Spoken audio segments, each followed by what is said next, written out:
He goes by one name only, and that name is Hawk. And when he comes up, you'll see why he calls himself Hawk. And if you don't, you can look at his t-shirt, because it's pretty obvious that he's the only man that has a hairstyle and a t-shirt that shows that he has that hairstyle, in case you can't see that hairstyle. Right? All right, you do your thing, Hawk. Keep it going for Asfar, everybody. He's doing a good job. Good job. I brought my baby here tonight. Does anyone see my baby walking around? Not like physically walking around, he's being carried around. He's 2 weeks old, everybody. I named him Waldo. Gonna leave him in a crowd of people on Sundays. It's fun that way.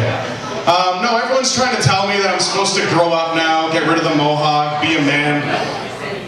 I don't know if you guys can vouch for this, but how can I be grown up when literally over the last 7 years, I'm 32 years old, so the last 7 years I have shit my pants 9 times. 9, that's not grown up, is it? Is that grown up? Like, and I'm due, if your time is right. That's 9 months ago, I went into a McDonald's. And I don't know if you guys have experienced this, but when you're full and you walk into a restaurant, you feel like you got a fart, you let it rip, right? Well, I'm in the McDonald's lineup, I get up to the front guy, I think it's a fart, it's not. I shit my socks, everybody. I don't know if anyone's ever done that. It's a visual joke, everybody, it's a visual. On the subject of crapping, has anyone ever been to someone's house, clogged their toilet, and they didn't have the necessities you need to fix this problem? You know what I'm talking about? Like a plunger, like a $3 plunger. You know what I mean? So I'm at these roommates, they're brothers, of course, Nick and Jeff. So I clog their toilet, I yell out, I'm like, guys, where's your plunger? In unison, these guys scream out, shit pipe! Shit pipe, have you guys heard of this? Okay, in their bathroom is an old shower curtain rod, leaned up in the corner. They basically tell me you reach in, you throw it in the toilet, blow.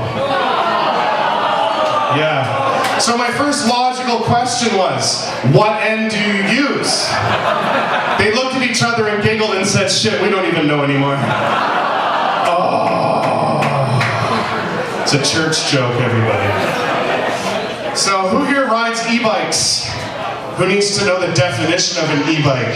It's an electric bicycle, people. You know those annoying people on the side of the road not quite doing the speed limit? That's me. That's me. But I wear a bicycle helmet because I think that's, at least not overkill. I see these fuckers wearing ones with like a visor, like a full, motorcycle helmet. If shit goes down on an e-bike, can't you just jump off? Right? Wear something more practical. Wear a fucking top hat. Wear a kitten. Anything is better than a top-heavy helmet. Who here works with any extremely large people? I'm gonna say a trucking company. Who works for a trucking company here? Anyone? Clap. Do something. One person, seriously. So anyways, these guys are huge, right? They're driving truck, they have bad diets, and I'm thinking it's not their fault. Till I see this one big trucker, and he's standing by the vending machine, he's looking in. You know how it spins? You know what I'm talking about? He has a complaint about this one specific food, and that food is Pop-Tarts. And his complaint is, and I quote, "Why do we have Pop-Tarts? We ain't got no butter." If you're dipping your fucking Pop-Tarts, or if you're buttering your Pop-Tarts, is that the next step, is taking your Timbits, dipping them in sour cream? Is that the next step? And again with fat people, when you see them walking or doing anything, and is it that their sweat glands are so tired of sweating that their upper lip has to start sweating? Do you guys know what I'm talking about? And then they do this shit. Yeah, they lick it off. You guys think that's gross. He's making his own Gatorade, everybody. That's instant electrolytes, everybody. Yeah.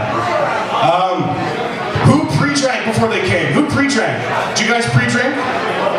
Did you guys pre-drink? Yeah? But you have to pay for your booze, right? You gotta go to the LCBO, you gotta buy it. Fuck that. I go to a gay bar. Right? Because you get your drinks bought for you, for one, right? You get your self-esteem up. My buddy, first thing he said is, what if you get roofied? And I'm like, well, I have trouble sleeping during anal sex. No, but I was roofied in high school. I was. I wasn't the intended target, though. There was a sexy lady beside me, but the problem is I drink sexy lady drinks. The bar can tend to that. But people may call me a pussy for drinking girl drinks. I think I'm a hero because I stopped a rape, everybody. I stopped a rape. Who here's married right now? Clap your hands if you're married. To your mom. To your mom. Wait till I finish talking. You're dirty people. You're dirty people. Who likes their own status here? Anybody? Who likes their own status? Who writes I'm cool? Is that like filming your own porno and jerking off to it? Is that the same thing? Is that the same thing? Nick. Yeah. So I'm gonna wrap it up with a true story that my mom said. She's not here tonight. My whole family's here, everybody.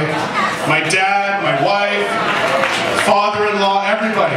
And my mom usually tells this story at dinner. You guys can probably vouch for this. I was in preschool. Does anyone ever go to Jack and Jill nursery school? Has anyone ever heard that in that church on Queen Street? I'm the only one. Okay.